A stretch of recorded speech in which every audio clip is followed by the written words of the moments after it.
प्रेम के साथ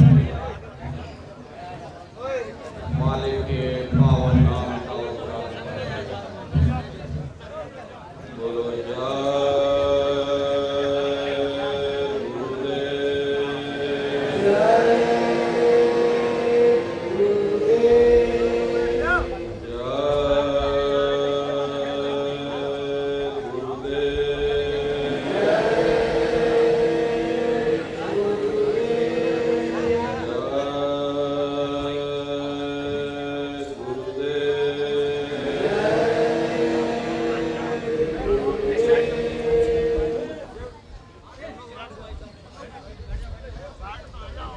सर्वत्र विराजमान शब्द स्वरूप परम पूज्य स्वामी जी महाराज के श्री चरणों में कोटि कोटि नमन प्रणाम करते हुए इस सत्संग समारोह में पधारे हुए सभी सत्संगी धर्म प्रेमी भाई बहनों को सादर जय गुरुदेव। प्रेमी भाई बहनों, ये आध्यात्मिक वैचारिक जन जागरण काफिला 108 दिन के लिए मैनपुरी की इस पावन धरती छतरीपुरा से आज इसका शुभारंभ हो रहा है। यहाँ से निकल करके कन्नौज, लखनऊ, फिर रायबरेली जिले में न्याय पंचायत स्तर पर ये कार्यक्रम होंगे। करीब करीब 35-40 कार्यक्रम रायबरेली में करने के बाद फिर लखीमपुर जाना होगा। लखीमपुर में भी न्याय पंचायत स्तर पर 30-35 कार्यक्रम होंगे। उसके बाद बदायूं चले जाएंगे। गुरु महाराज की दया कृपा से बराबर इसी तरह से आध्यात्मिक जन जागरण यात्राएं निकलती रहती हैं। आज इस यात्रा का शुभारंभ गुरु महाराज की दया कृपा से आपके इस गांव से होने जा रहा। हालांकि इस गांव से पुराना संबंध रहा है। हमारे गुरु महाराज भी करीब करीब 3 बार यहाँ पर आकर के प्रेमियों के बीच में संदेश दे गए। उन्हीं के पद चिन्हों पर चलते हुए आज इस पावन धरती से इस कार्यक्रम का शुभारंभ किया जा रहा। जो भी वचनवाणियां आज आपको सुनाई जाए, एक एक वचन को बड़े ध्यान के साथ आप लोग सुनिएगा, क्योंकि हम लोग जब कभी सत्संग सुनते हैं मन हमारा भाग जाता। एक दूसरे से हम लोग बातचीत करने लग जाते, सत्संग के वचन छूट जाते, कड़ी से कड़ी टूट जाती, फिर हम अर्थ का अनर्थ कर देते। इसलिए प्रेमी भाई बहनों, जो भी वचनवाणियां आज आपको सुनाई जाए, प्रेम और प्यार के साथ बैठ करके एक एक वचन को ध्यान से सुनिएगा और समझने की कोशिश करिएगा। प्रेमी भाई बहनों, यह मनुष्य शरीर हम लोगों को बड़े सौभाग्य से प्राप्त हुआ। ये जीवन बहुत अनमोल है। उस परम पिता परमात्मा ने हमको यह जीवन केवल इसीलिए दिया है ताकि हम जीते जी उस प्रभु की भक्ति करके अपनी जीवात्मा का कल्याण करा सकें। ये 5 तत्वों का पुतला हम लोगों को एक निश्चित समय के लिए मिला हुआ, एक निश्चित समय को हम आप नहीं जानते हैं, किंतु जिसका ये मकान है, जिसका ये शरीर है, वो अवश्य ही जानता है। और समय पूरा हो जाने पर मकान मालिक जबरदस्ती इस मकान को खाली करवा देगा। उस समय न जमीन जायदाद काम आएगी, ना ये धन संपत्ति काम आएगी। जीवात्मा को निकाल करके इस शरीर से बाहर कर दिया जाएगा। ये शरीर हमारा आपका यही जमीन पर गिर पड़ेगा, क्योंकि जीवात्मा के निकल जाने के बाद में ये शरीर सिर्फ एक माटी का पुतला है, उससे ज्यादा कुछ भी नहीं। आप इस मिट्टी के पुतले को ले जाकर शमशान भूमि पर जला करके राख कर दोगे। हमारी आपकी कौम, हमारा आपका मजहब, हमारी आपकी जात और बिरादरी, हमारा आपका नाम उसी शमशान भूमि पर जल करके राख हो जाएगा। महात्मा प्रेम से जीवों को समझाते हैं कि भाई मिली नरदेह यह तुमको, बनाओ काज कुछ अपना और पचो मत आए इस जग में, जानियो रैन का सुपना। प्रेमी भाई बहनों, जैसे रात में हम लोग स्वप्न देखते हैं, हालांकि उस समय पर हमें स्वप्न सच मालूम पड़ता, असली प्रतीत मालूम होता है, लेकिन जब हम लोग सुबह उठते हैं, जब हमारी आंखें खुलती हैं, तब हमें होश आता कि नहीं भाई, हम तो स्वप्न देख रहे थे, ये सब भ्रम है। ठीक उसी प्रकार से ये दुनिया भी 10-20-100 साल का स्वप्न है।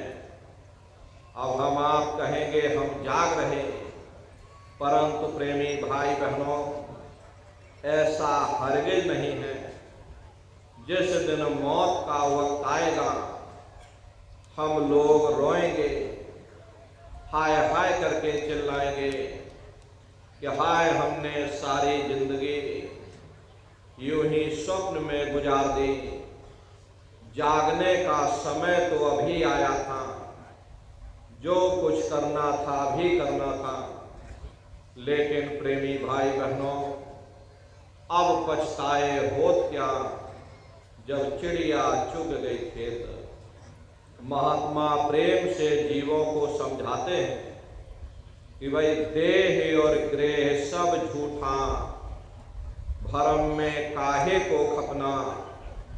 ये घर बार हमारा अपना नहीं, ये पराया देश है, ये सराय खाना है, ये मुसाफिर खाना है। ये शरीर भी हमारा अपना नहीं, ये भी काल का पिंजरा है, किराए का मकान है, पराया मकान है। किसी को 40-50 साल के लिए मिला, किसी को 80-90-100 साल के लिए मिल गया। जितने जितने श्वास उस मालिक ने बख्शे हैं, उसे भुगतने के बाद में हमें शरीर को यहीं छोड़ जाना। श्वास दुधारा नित ही जारी, एक दिन खाली चाम। प्रेमी भाई बहनों, एक तालाब पानी से चाहे कितना भी क्यों ना भरा हो, छोटी सी नाली काट कर खोल दीजिए, तालाब में छोटा सा छेद कर दीजिए, तो सारा पानी ही तालाब से बाहर निकल जाएगा। ठीक उसी प्रकार से हमारा ये शरीर भी श्वासों का भंडार है। जब तक श्वासों का भंडार जारी है, हम दुनिया के कामकाज में फंसे हुए, दुनिया के कारोबार में उलझे हुए, लेकिन जिस वक्त ये श्वासों का भंडार खाली होगा, टेलीफोन खड़क जाएंगे, तार पहुंच जाएंगे, संदेश पहुंच जाएंगे, सब रिश्ते नातेदार, सब कुटुंब परिवार वाले, सब अड़ोस पड़ोस वाले मिनटों सेकंडों में इकट्ठा हो जाएंगे। प्रेमी भाई बहनों, जिस शरीर से तुम इतना प्रेम किया करते थे, उसे कोई एक रात भी घर में रखने को तैयार नहीं होता।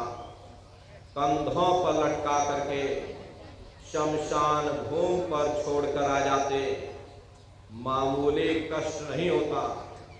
मौत के समय में घनघोर पीड़ा होती है। जन्मत मरत दुसह दुख हुई। सहजोबाई ने बयान किया कि सहजो मौतें आईया, अंग अंग दिया तोड़, और हिया जरे छाती फटे, उठे पीर घनघोर। गुरु महाराज सत्संग में फरमाते थे कि जैसे 1,00,000 बिच्छू एक साथ मिल करके हमारे शरीर पर डंक मारे, उससे भी लाखों करोड़ों गुना ज्यादा मौत के समय में दर्द होता है। जब मृत्यु आती है तो किस तरह से प्राण निकलते हैं, प्राणों के निकलने की क्या प्रक्रिया होती है, पहले उसे आप अच्छी तरह से समझ लीजिए। देखो प्रेमी भाई बहनों, जैसे संसार में महाप्रलय आती है, महाप्रलय के समय क्या होता, सबसे पहले पूरी पृथ्वी ढह जाती। ये पृथ्वी पानी में घुल करके और पानी हो जाती है। जैसे सृष्टि की प्रलय एक बहुत बड़ी कयामत है, ठीक उसी प्रकार से शरीर की प्रलय ये छोटी सी कयामत है। तो जैसे ही मौत आती है, सबसे पहले गुदा चक्र टूटता है, सिमटत भास श्वास उठ जावे, और प्राणपति जब सिमट समावे, उस समय हमारी श्वासें रुक जाती, शरीर की चेतना पीछे सिमटने लगती। तो सबसे पहले गुदा चक्र टूटता है, क्योंकि गुदा चक्र में पृथ्वी का वास होता है। गुदा चक्र टूट करके ऊपर इंद्रिय चक्र में समा जाता। इंद्रिय चक्र में जल का वास होता, यानी जल ने पृथ्वी को घोल दिया। फिर जब इंद्रिय चक्र टूटेगा तो ऊपर नाभि चक्र में समा जाएगा। नाभि चक्र में अग्नि का वास होता, यानी अग्नि ने फिर जल को सुखा दिया। ये नीचे से सिमटाव होता है, नीचे से ऊपर की ओर सिमटाव होता। फिर जब ये नाभि चक्र टूटेगा तो हृदय चक्र में समा जाएगा। हृदय चक्र में वायु का वास होता, यानी वायु ने अग्नि को अपने में समाहित कर लिया, और इस तरह से वायु आकाश में उड़ गई। ये आंखों की पुतलियां ऊपर पलट जाती हैं, मुंह खुला का खुला रह जाता। महात्मा प्रेम से जीवों को समझाते हैं कि भाई जब यह कर्म कला उपजावे और बुद्धि सुरत की आन दबावे, जब यह जीवात्मा पांचों तत्वों को लांघ करके जल पृथ्वी अग्नि वायु आकाश पांचों तत्वों को लांघ करके ऊपर आती है, तो काल दार में आन दवानी और जब ढरके नैनन से पानी, जब काल अपनी दाढ़ में दबाता है, उस समय नेत्रों से पानी निकलता, इंद्रियां टूट टूट करके चकनाचूर हो जाती, लगे टकटकी दिखे न भाई, वाही समय को करे सहाय। उस समय जीव टकटकी लगाकर देखता है कि कोई मेरी मदद कर दे, कोई मेरी सहायता कर दे, कोई मुझे पीड़ा से बचा ले। लेकिन प्रेमी भाई बहनों, सब नात रिश्तेदार खड़े रह जाते, सगे संबंधी कुटुंब परिवार वाले सब देखते रह जाते, डॉक्टर वैद्य हकीम सब घेरे रह जाते, लेकिन उस समय आपको कोई बचा नहीं पाता। यमदूत आते हैं, प्राणों की डोरी को तोड़ देते और जीवात्मा को खींच करके इस शरीर से बाहर कर दिया जाता। जैसे ही तुम्हारी ये जीवात्मा शरीर से अलग हुई, ये शरीर हमारा मिट्टी हो जाता। फिर इस मिट्टी को एक रात अपने घर में कोई रखने को तैयार नहीं होता। अरे आपके कितने भी सगे संबंधी क्यों ना हो, खास नात रिश्तेदार क्यों ना हो, लेकिन एक रात कोई घर में मट्टी रखने के लिए तैयार नहीं होता। कहते भाई जल्दी करो जल्दी करो, अब इनकी शक्ल देखने में हमको डर लग रहा, जल्दी से बाजार से कफन खरीद के लाओ, जल्दी से लकड़ियाँ खरीद के लाओ, जल्दी से चिता तैयार करो, इनको घर में से जल्दी से उठा ले जाओ, वहीं शमशान भूमि पर जला देना। ये जो घर में इनके कपड़े लत्ते पड़े हुए, हर इनके कपड़े लत्ते भी उठा ले जाओ, वहीं शमशान भूमि पर जला देना। जिस बिस्तर पर ये लेटे रहे, ये बिस्तर भी अशुद्ध हो गया, अब इनकी छुई हुई चीज हमको घर में एक नहीं चाहिए, इसलिए इनका बिस्तर भी उठा ले जाओ, वहीं शमशान भूमि पर जला देना। लेकिन उसने कोई सोने की अंगूठी पहनी होगी, गले में कोई सोने की चैन पहनी होगी, उसे धीरे से उतार करके जेब में रख लोगे, बस वही एक अशुद्ध नहीं होगा और बाकी सब अशुद्ध हो जाएगा। हरे महात्मा कहते हैं कि भाई कुटुंब परिवार मतलब का बिना धन पास नहीं जाए। ये रिश्ते नातेदार, ये कुटुंब परिवार वाले, ये सब स्वार्थ के संगी साथी हैं। हरे प्रेमी भाई बहनों, आज तुम्हारी जेब में पैसा है तो सब जैसे तैसे तुमसे रिश्तेदारियां कायम कर लेंगे। आज जेब खाली हो जाए तो बेटा बाप को बाप कहने के लिए तैयार नहीं होता। अरे आप रोज कचहरियों में मुकदमों का हाल देखते हो। यदि किसी पिता ने बंटवारा करते समय किसी एक बेटे को 1000 रुपया कम दे दिया या 1 बीघा जमीन कम दे दी तो बेटा बाप का दुश्मन बन जाता, उसे ले जाकर कचहरियों में खड़ा कर देता।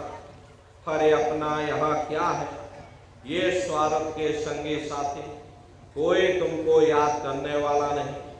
13 दिन बाद 13वीं मना दोगे, लड्डू पूड़ी पकवान बना करके खिला दोगे, फिर जाने वाले को कोई याद नहीं करता। अभी बूढ़े बुजुर्गों से पूछा जाए कि क्या तुमको तुम्हारे माँ बाप की याद आती है, तो कहेंगे भाई नहीं आती। अरे क्यों नहीं आती, तुम्हारे माँ बाप थे, तुमको पाला पोसा बड़ा किया, खुद बेचारे भूखे रहे होंगे, तुम्हारा पेट पाला होगा, तुमको तुम्हारे माँ बाप की याद क्यों नहीं आती? क्योंकि तुम्हारे सामने तुम्हारे लड़के बच्चे हो गए, तुम्हारे नाती पोता पंती और संती हो गए, इसलिए तुम अपने माँ बाप की यादों को धीरे धीरे भूल गए और नई यादों में धीरे धीरे बस गए। ऐसे ही प्रेमी भाई बहनों, एक दिन सब तुमको भी भूल जाएंगे। कोई किसी को याद करने वाला नहीं। ये कहानी तो शमशान भूमि पर समाप्त हो गई। उधर देखो क्या होता, तुम्हारी जीवात्मा को ले जा करके ऊपर धर्मराज की कचहरी में पेश कर दिया जाएगा। वहां पलक झपकते ही तुम्हारे अच्छे बुरे कर्मों का हिसाब किताब हो जाएगा। धर्मराज तुमको सजा सुना देंगे, ले जाओ इनको फलाने नरक में डाल दो। क्योंकि मैंने इनको मौका दिया था जब ये माँ के गर्भ में उल्टे लटके हुए थे, सिर इनका नीचे था, पैर इनके ऊपर थे। उस समय इन्होंने मुझसे प्रार्थना की थी कि हे मालिक, मुझे एक बार मौका दे दो, मुझे एक बार मनुष्य शरीर दे दो, हम भजन करेंगे, भक्ति करेंगे, हम अपनी जीवात्मा का कल्याण करेंगे। तो मैंने इनकी प्रार्थना को स्वीकार कर लिया और इनको मैंने ये मनुष्य शरीर दे दिया और कह करके मैंने भेजा था कि भाई ये मनुष्य शरीर ये किराए का मकान है, ये तुम्हारा अपना नहीं है। अगर ये तुम्हारा अपना होता तो हमेशा तुम्हारे पास रहता। ये तुम्हारा अपना नहीं, ये मैंने तुमको कुछ समय के लिए किराए का मकान दिया है। हाँ, तुम अपनी जीवात्मा को मेरे किराए के मकान में बैठा करके और मालिक की भक्ति करके अपनी जीवात्मा का कल्याण करा लेना। मैंने कुछ समय के लिए तुम सबको ये किराए का मकान दिया। जब समय पूरा होगा मैं अपने सिपाहियों को भेजूंगा, उस समय पर तुम मेरे मकान को खाली कर देना। लेकिन इतना ध्यान रखना कि जैसा साफ सुथरा मैंने तुमको ये किराए का मकान दिया, वैसा ही साफ सुथरा तुम मुझको वापस लौटाना। लेकिन इस किराए के मकान में बैठ करके इन्होंने अच्छे बुरे कर्म कर डाले। मेरे किराए के मकान को इन्होंने अपने कर्मों से गंदा कर दिया, इसलिए कर्मों की सजा इनको मिलेगी। ले जाओ इनको फलाने नरक में डाल दो। झूठ नहीं बोलते। महात्माओं ने जब साधना किया, साधना करके जब ऊपर गए और ऊपर जा करके जब उन्होंने नरकों का हाल देखा, तो हमारी आपकी जानकारी के लिए उन्होंने धर्म ग्रंथों में लिख दिया कि लोह के खम्भ तपत के माही, और जहाँ जीव को ले चिपटाएं वहाँ लोहे के खम्भे अग्नि से धधक धधक कर लाल हो रहे। ऐसे खोटे जीवों को उन खम्भों में चिपटाया जाता। जीव हाय हाय करके तड़पता है। तड़प तड़प जीव जुलम बुखारी और तपत खम्भ दुखी उपजे भारी। असहनीय वेदना होती है, असहनीय दुख दर्द होता। जीव वहाँ रोता और चिल्लाता रहता। लाखों लाख जोजन मील तक तुम्हारे रोने और चिल्लाने की आवाज जाती। लेकिन प्रेमी भाई बहनों, वहाँ कोई तुम्हारी पुकार सुनने वाला नहीं, कोई तुम्हारी दर्द भरी आवाज को सुनने वाला नहीं। हरे महात्मा कहते हैं कि भाई नर के अनेक और हैं, कहाँ लग कहूँ बखान। दुख भोगते यह जीव जो, जाने जो भोग समान। कहते भाई एक नरक नहीं, ऐसे वहाँ अनेकों अनेक नरक बने हुए, अलग अलग खोटे पाप कर्मों के वहाँ पर अलग अलग नरक बने हुए। ये जीव अपने अपने कर्म के अनुसार अनंतों अनंत युगों तक, वर्षों की बात नहीं कर रहे, अनंतों अनंत युगों तक जीव नरकों की यातनाओं को भोगता रहता। और नरकों की यातनाएं भोगने के बाद में इसी जीवात्मा को सीधे मनुष्य शरीर नहीं दिया जाता, बल्कि इसे 4 खान 84 लाख योनियों में डाल दिया जाता। जैसे बच्चा होता है, बच्चा पहले कक्षा 1 पास करेगा, फिर कक्षा 2 में जाएगा, ऐसे वहां पर भी पूरा चैनल बना हुआ। नरकों की यातनाओं को भोगने के बाद में इसी जीवात्मा को 4 खान 84 लाख योनियों में डाल दिया जाता। ये 4 खान 84 लाख योनियां ये कोई मामूली योनियां नहीं होती। 4 खान का मतलब होता है अंडज पिंडज उपमज स्थावर। ये 4 खाने होती हैं। पहली श्रेणी पेड़ पौधों की होती जिनके अंदर पानी का तत्व मौजूद होता। कभी ये भी मनुष्य हुआ करते थे, लेकिन आज अपने कर्मों का भोग पा रहे एक जगह पर बेचारे खड़े हुए। दूसरी श्रेणी कीड़े मकोड़ों की आती है जिनके अंदर पृथ्वी और अग्नि का तत्व मौजूद होता है। तीसरी श्रेणी पंछियों की आती, चौथी चौपाए जानवरों की आती और 5वीं स्वयं इंसान की आती है, जिसके अंदर 5 तत्व जल पृथ्वी अग्नि वायु आकाश 5 तत्व मौजूद होते। प्रेमी भाई बहनों, ये 4 खाने हैं, इनकी अलग अलग कुल 84 लाख योनियां होती हैं। अब आप पेड़ पौधों को देखिए तो नीम का पेड़ अलग है, जामुन का पेड़ अलग है, पीपल का पेड़ अलग है। ऐसे ही अलग अलग प्रजातियों के कीड़े मकोड़े, अलग अलग प्रजातियों के पशु पंछी, कुल मिलाकर के 84 लाख योनियां हैं। हम दुनिया के जीव नरकों की यातनाएं भोगने के बाद में इन्हीं 84 लाख योनियों में डाल दिए जाते हैं। मामूली कष्ट नहीं होता। अरे हमको आपको गर्मी लग गई तो हम लोग छाया में आ गए, सर्दी लग गई कंबल रजाई ओढ़ लिया, भूख लग गई रोटी खा ली, बीमार हो गए अस्पतालों में चले गए, अपना अपना इलाज करवा लिया। लेकिन देखो उन जानवरों को, क्या गर्मी, क्या सर्दी, क्या बरसात, एक एक रोटी के टुकड़े के लिए बेचारे दर बदर भटकते रहते। किसी का हाथ कट गया, किसी का पैर कट गया, किसी को जीते जी काट डाला, मुर्गी की गर्दन ही मरोड़ डाली। अरे उनको भी दर्द होता, उनको भी तकलीफ होती। मादा बिच्छू होती है, मादा बिच्छू की मौत कैसे होती? मादा बिच्छू जब अपने बच्चे को जन्म देती है तो उसी के बच्चे अपनी भूख को मिटाने के लिए अपनी माँ की पीठ पर चढ़ जाते हैं और उसी के मांस को नोच नोच करके खाते हैं। वो तड़पती रहती है, कराहती रहती है, लेकिन जब तक हड्डी हड्डी न बच जाए उसके बच्चे अपनी माँ की पीठ से नीचे नहीं उतरते। ऐसे न जाने कितने जीव जंतु इस संसार में भरे पड़े हुए।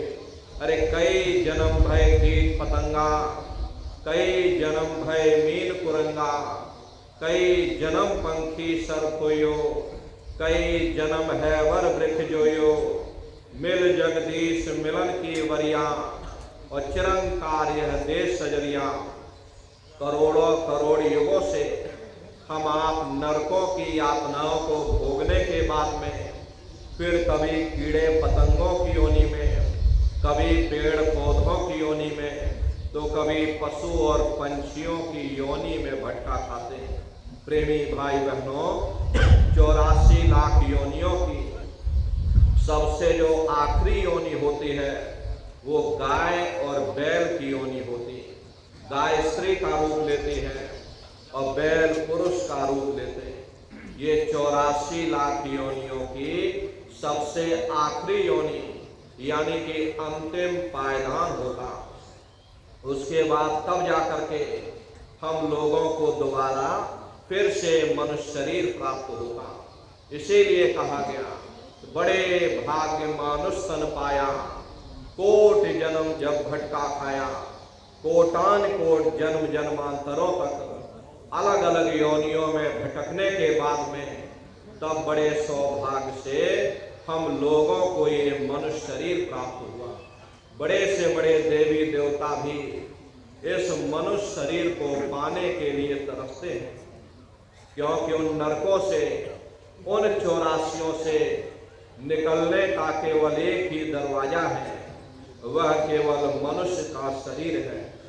इसी मनुष्य शरीर में बैठ करके हम उस परमात्मा की भक्ति कर सकते हैं। इसीलिए संतों महात्माओं ने इस पंच भौतिक शरीर को सच्चा हरि मंदिर कहकर याद किया। ये हरि मंदिर यह शरीर है और ज्ञान रतन प्रकट हुए, ये असली हरि मंदिर है। जब भी वो मालिक मिलेगा इसी हरि मंदिर के अंदर मिलेगा। इसी पंच भौतिक शरीर को गुरु नानक साहब ने नर नारायणी देह कहकर याद किया। ये वो देह है जिसमें नारायण स्वयं विराजमान है। वो नारायण जब भी मिलेंगे तुम्हें तुम्हारे अंदर मिलेंगे। प्रेमी भाई बहनों, बाहर से आज तक न कभी किसी को परमात्मा मिला, न भविष्य में कभी मिल सकता। परमात्मा जब भी मिलेगा तुम्हें तुम्हारे अंदर मिलेगा। यही कबीर साहब ने लिखा कि जो तिल माही तेल है, जो चकमक में आग, और तेरा साईं तुझ में, और जाग सके तो जाग। जिस तरह से तिल में तेल होता है, पत्थर में अग्नि होती है, ठीक उसी तरह से वो मालिक हरेक के घट घट में, हरेक के वजूद के अंदर बैठा हुआ। यही आपकी धर्म पुस्तकों में भी लिखा कि अरे मोको का ढूंढे रे बंदे, मैं तो तेरे पास में, और ना तीरथ में ना मूरत में, मैं तो हूँ विश्वास में। ना मैं तीरथ में मिलूंगा, ना मैं मूरत में मिलूंगा, ना मैं अन्य किसी कर्म कांड में मिलूंगा, ना मैं ग्रंथों में मिलूंगा, ना मैं पोथियों में मिलूंगा, ना मैं किताबों में मिलूंगा। चाहे सारी उम्र बैठ करके तुम किताबें पढ़ते रहो, अरे मैं जब भी मिलूंगा तो मैं तुम्हारे अंदर मिलूंगा। प्रेमी भाई बहनों, बड़ी सीधी सी बात है कि अगर खाना बनाने की किताब सारी उम्र बैठ करके पढ़ते रहोगे कि खाना ऐसे बनता है और खाना वैसे बनता है, खाने में नमक डाला जाता और खाने में तेल डाला जाता, तो कभी तुम्हारा पेट नहीं भर सकता। जब तक आप खाना बनाओगे नहीं, उसे स्वयं खाओगे नहीं, कभी तुम्हारा पेट नहीं भर सकता।